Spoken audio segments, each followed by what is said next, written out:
Sarah Mitchell sat alone at the elegantly decorated restaurant, her emerald dress catching the soft glow of the Christmas lights. At 32, she had almost given up on holiday magic. The blind date her sister arranged had ended before it began, when her date took one look at her and mumbled an excuse about a work emergency. She should have left, but something kept her there. Maybe it was the warmth of the fireplace, or maybe she was just tired of running from disappointment. "Excuse me?" A small voice interrupted her thoughts. Sarah looked up to find a little girl, no more than 5 years old, standing beside her table.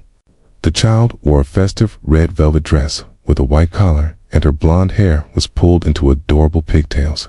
Her blue eyes sparkled with innocent curiosity. "Hello there," Sarah said softly, managing a smile despite her heavy heart. "You look sad," the little girl observed with the brutal honesty only children possess. "Are you lonely like my daddy?" Before Sarah could respond, a man hurried over, concern etched on his face.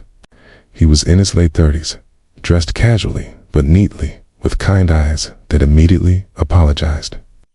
"Emma, sweetie, you cannot just walk up to strangers," he said gently, then looked at Sarah. "I am so sorry. She got away from me." "It's perfectly fine," Sarah assured him, touched by the genuine care in his voice. "She is adorable." Emma tugged on her father's sleeve. "Daddy," she was sitting all alone. "Nobody should be alone at Christmas." The man, who introduced himself as David, looked embarrassed but also moved by his daughter's compassion. Sarah noticed the empty chair at his table across the room, and suddenly the pieces fell into place. He was dining alone with his daughter on Christmas Eve. "Would you like to join us?" David asked hesitantly. "I know this is unusual, but Emma has a point. Nobody should be alone tonight." Sarah glanced at her untouched water glass in the empty chair across from her. What did she have to lose? "I would like that very much." As they settled at David's table, Emma climbed into the chair between them, chattering excitedly about Christmas and Santa and everything a 5-year-old holds dear. Sarah found herself genuinely smiling for the first time that evening. Over dinner, David shared his story. His wife had passed away 2 years earlier from cancer. He had been raising Emma alone, pouring all his love into being both mother and father to his precious daughter. "Some days are harder than others," he admitted quietly while Emma was distracted by the twinkling lights. "The holidays, especially, but she keeps me going. Her joy is pure and uncomplicated." Sarah felt her heart ache with recognition. She told him about her own journey, how she had spent years building her career as a teacher, how relationships had come and gone, how tonight was supposed to be different, but turned out to be more of the same. "A sister means well," Sarah said, "but sometimes I wonder if I am meant to find what everyone else seems to find so easily." "I used to think that way too," David replied. "After my wife died, I thought that chapter of my life was closed forever. But Emma reminds me every day that love takes many forms. It is not always romantic. Sometimes it is just about being present for another person." Emma suddenly turned to Sarah with those impossibly blue eyes. "My daddy is really nice, and you are really pretty. Can you be my new mom?" The question hung in the air, so innocent and pure that it was almost painful. David's face turned red with embarrassment. "Honey, that is not how it works." He started to explain, but Sarah reached across the table and gently took the little girl's hand. "You know what, Emma? I will be honored to be your friend. How about we start there?" Emma's face lit up like the Christmas tree behind him. "Really? Can we have hot chocolate together? And read stories? My mommy used to read me stories." Tears welled in Sarah's eyes. "I love reading stories. I am a teacher, so I read stories every day." The rest of the evening passed like a dream. They shared dessert, exchanged stories, and laughed together. Emma fell asleep with her head on Sarah's shoulder, tired from the excitement. David looked at his daughter, then at Sarah. "I cannot thank you enough. This is the first Christmas Eve since her mother passed that she has seemed truly happy. She gave me a gift too, Sarah whispered, careful not to wake the sleeping child. She reminded me that kindness still exists in this world, that hope is not foolish. As they prepared to leave, David asked if Sarah would like to exchange numbers. I know this is strange, but I would really like to see you again. No pressure, just as friends. Emma would love it. Sarah did not hesitate. I would like that very much. Walking to her car later, Sarah realized that her failed blind date had led her to exactly where she needed to be. Sometimes rejection is just redirection. Sometimes what we think we want is not what we need.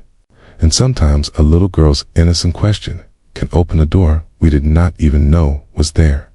6 months later, Sarah stood in that same restaurant, but everything was different. Emma held her hand tightly while David knelt before them both, a small box in his hand. The little girl could barely contain her excitement. Will you officially be my mom now? Emma asked before David could even propose. Sarah laughed through her tears. Yes, sweetheart.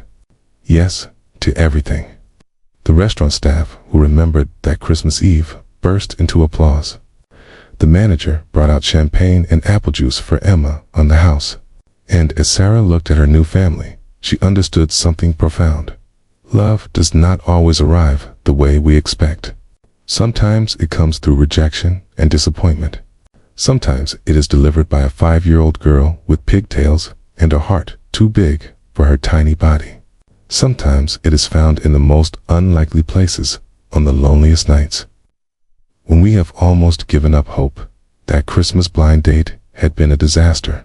But it had also been the beginning of everything beautiful in our life, because she stayed, because she remained open, because she chose kindness over bitterness, and that made all the difference. If this story touched your heart, please like, share, and subscribe for more heartwarming tales. Leave a comment below telling us about a time when disappointment led you to unexpected joy. Your story might inspire someone who needs hope today.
It's not charity, Robert interrupted gently.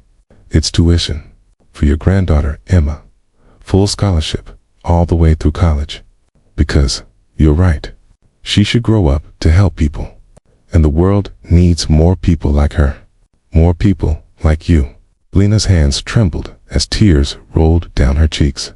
Thank you, she whispered. Thank you so much. And after she left, Marcus stirred and woke up. Dad, how are you feeling? Like I've been given a gift, Robert said.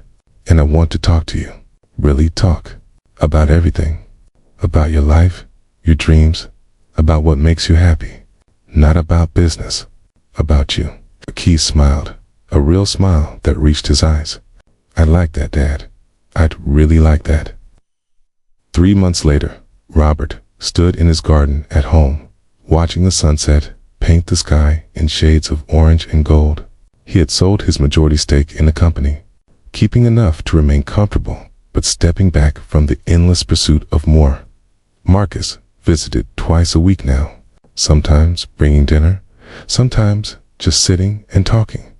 They had started fishing together, something they hadn't done since Marcus was a boy.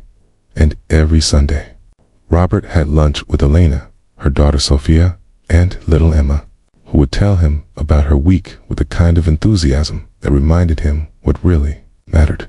He thought about Fernando in the garden, about Catherine and her final unheard words, about all the years he had spent chasing success while missing out on significance.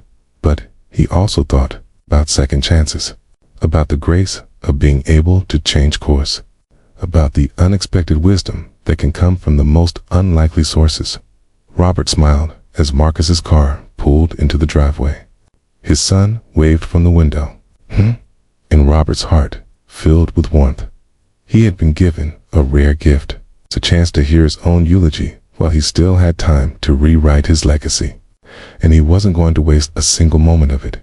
If this story touched your heart, please give it a like and share it with someone who needs to hear this message today. Subscribe for more stories about kindness, second chances, and what truly matters in life. And comment below. Have you ever had a moment that changed your perspective on what's really important? I'd love to hear your story.